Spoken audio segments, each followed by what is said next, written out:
Hi there, welcome back to part 3 of the video series on immigrating with children and targeting the first quarter, which is a very turbulent period of time. There's ups and downs. Now we are all about the conclusion or the wrap-up, some words of advice, and because this is part 3 of the video, check out parts 1 and 2 if you haven't already. And it's very natural for me to assume that you've clicked on this video because the subject of immigration resonates with you, especially with children. As I mentioned before, I did a separate video series about immigration itself in the first quarter, targeting adults. This particular video series is all about, the children. If you have immigrated with children, I have a good understanding of that myself. I immigrated quite a bit in my life. I lived in Ukraine, New Zealand, Spain, and United Arab Emirates. And something I haven't mentioned before is I did do that as a young person. So my first international travel and a significant change was when I was 10, going from the place of my birth, which is Ukraine, to New Zealand. And the next big shift in my life was as a teenager. I was 13, I believe I was 13, going on 14, and moved from New Zealand to Spain.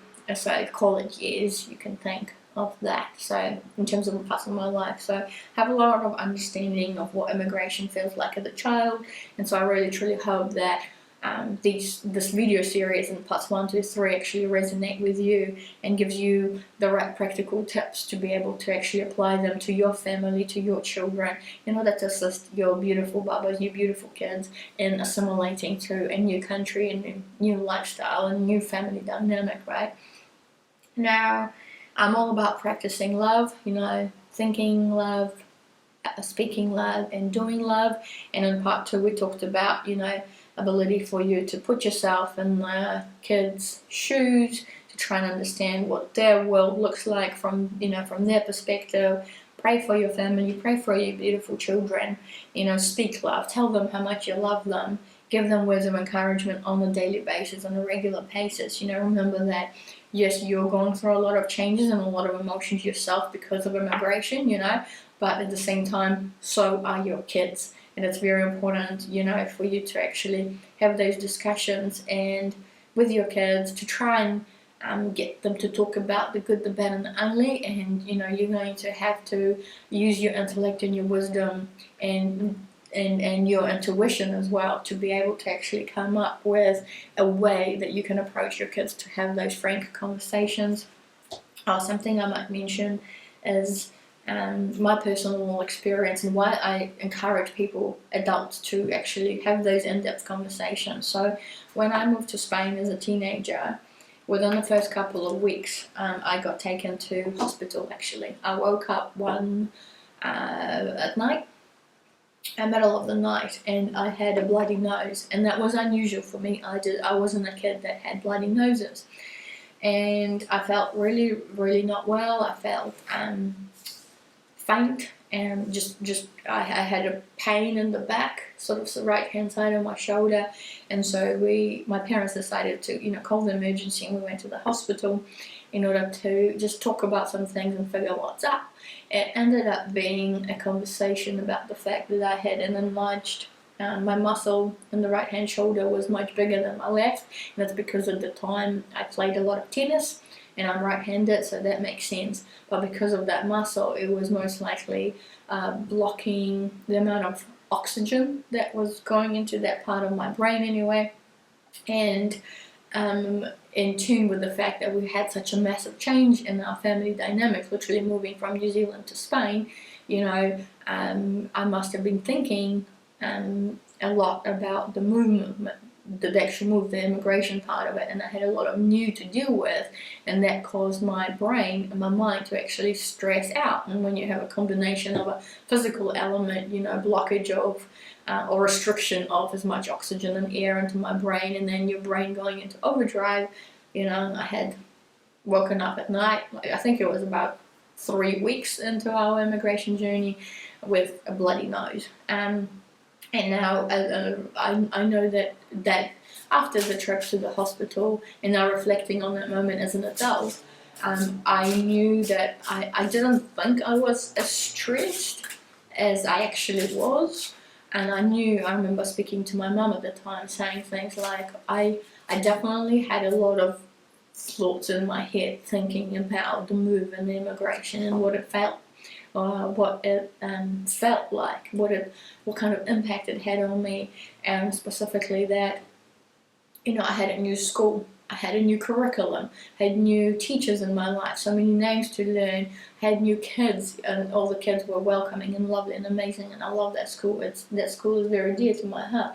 Like that particular moment in time, within a period of a couple of weeks, I had a new place, new home, as I said, new bed, new school. I did go to tennis, but I went to tennis, which was actually a completely different experience, because I went from a grass surface to clay. That's what they do in Spain, which, for those of you who play tennis know, that's a huge difference. That's huge. I went from somebody who knew how to play tennis to then having a first couple of lessons, and I felt like I knew nothing about tennis because of the different surface. So that was obviously on my mind. The other thing, the teacher and the kids were speaking Spanish, and I did not speak Spanish, so even my lessons of tennis were challenging, because I had to go by the body language of what was going on to figure out what needed to happen. So even though I didn't think I was as stressed, I can see now as an adult that there was a lot going on in my head at that relevant time,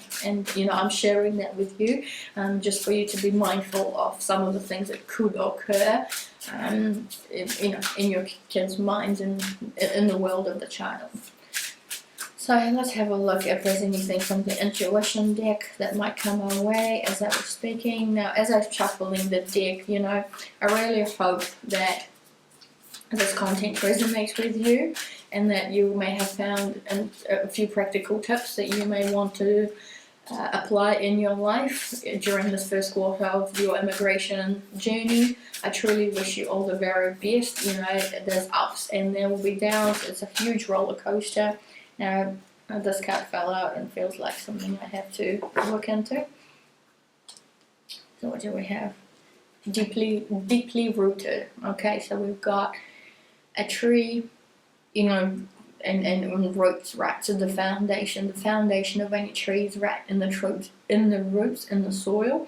And for me, that's, images of family come to mind straight away. So perhaps relying on that support network back home. So as I mentioned, give a chance to your child to perhaps have a call or a video call with their loved ones back home, family, friends, grandparents, aunts, uncles, cousins.